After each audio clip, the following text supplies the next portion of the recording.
Hello friends, Pastor Kelly here with you with the Wednesday edition of Sound Bytes. We're going to continue our GraceFull Life series, our little 4-minute devotionals. We left off last time, I believe it was last Friday, we talked about undeserved favor. Undeserved favor. That was under Grace Defined Part 3. Today I want to look at what was, as we define grace, grace is undeserved, not only just undeserved favor, but also unconditional favor. We talked last week about unmerited, the word unmerited. Well, this favor that God gives us that we call grace is also unconditional. In other words, grace is never withheld because I somehow can't, I don't earn it. It's not grace. Grace isn't withheld because I sin. I get grace because I actually do sin.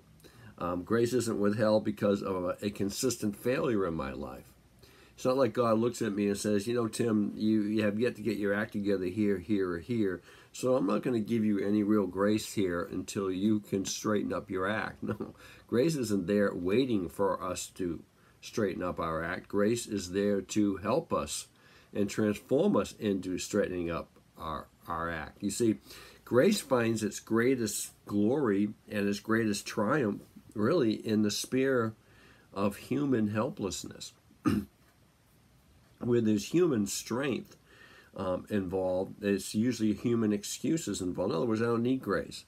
I'm a mountain man. I'm a spiritual mountain man, and I just don't need any help. I can do it all myself. Well, no, actually, you do need a lot of help. You need a ton of help, because sin is a formidable foe that only one person could defeat, and that was Jesus Christ. He was the only one that could defeat sin.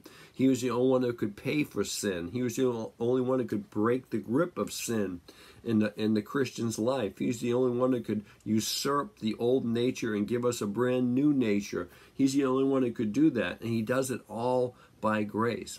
There's no conditions. There is no bill in the mail, as I like to say.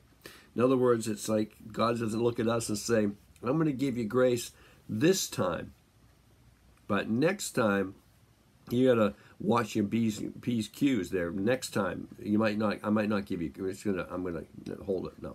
He's got to put us on probation. He doesn't withhold his grace at any time.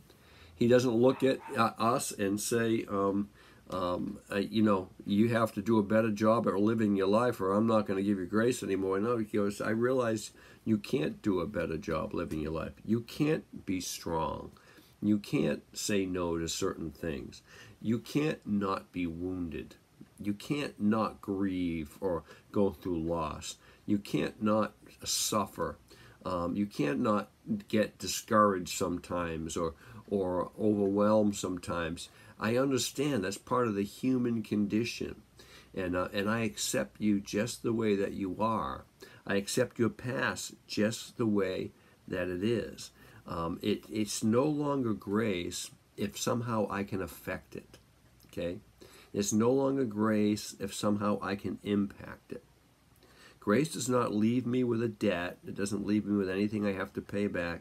It just lavishes me and gives me itself all the time in this weakened, consistently weakened, needy state that represents every one of our lives. Glory be to God. God bless you all. Have a great rest of your day.